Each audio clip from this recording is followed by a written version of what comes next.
once again, we have these 5 forces here.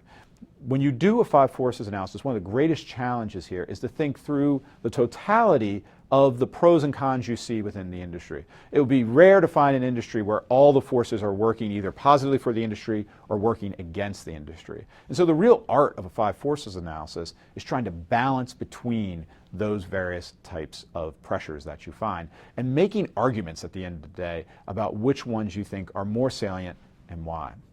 Now, there are many critiques of the 5 forces analysis. One of them is simply that the 5 forces aren't enough. There are other factors that we need to consider, and I think that's definitely the case. This is definitely a necessary but not sufficient tool when doing a strategic analysis.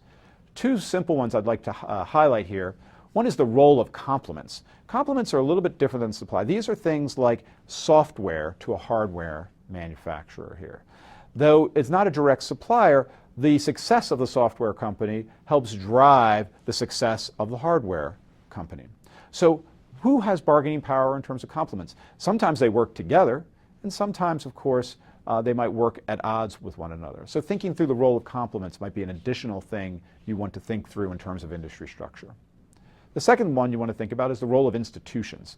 Now, by institutions, we mean those who basically make the rules of the game here, and the most obvious candidate would be government in terms of government policy and the like. I've mentioned a few times about things like antitrust policy in the U.S. Antitrust policy is there to prevent the inappropriate use of market power within a marketplace here, using a monopoly to your advantage. And so it's good to know how institutions can shape the competitive context within an industry, how it can shape the degree to which some of these things about rivalry and tacit coordination and the like are possible or not. So let me end with the following lessons. First off, a key task to any strategic analysis is to identify and address the competitive forces that limit economic rents.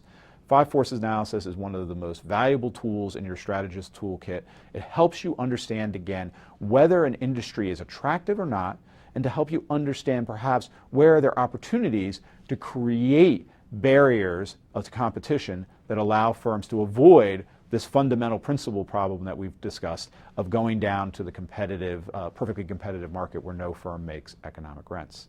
So some things to think about broadly. Entry. We would like less entry. That makes an industry more attractive. And it's less likely when incumbent firms have a competitive advantage that makes it hard for potential entrants to compete, and that they can incredibly retaliate against new entrants in this industry. Second thing, substitutes. Substitutes are less likely when switching costs are high, making it difficult to switch away from existing products. And this cross-price elasticity is low. Once again, you really demand one product class versus another. Third thing, buyer and supplier power depend on relative concentration, this power differential here in terms of numbers and scarcity. The viability of alternatives, to what degree do the buyers or suppliers have the ability to play off one another, and information availability again. And this gets to our ideas of price discrimination alike.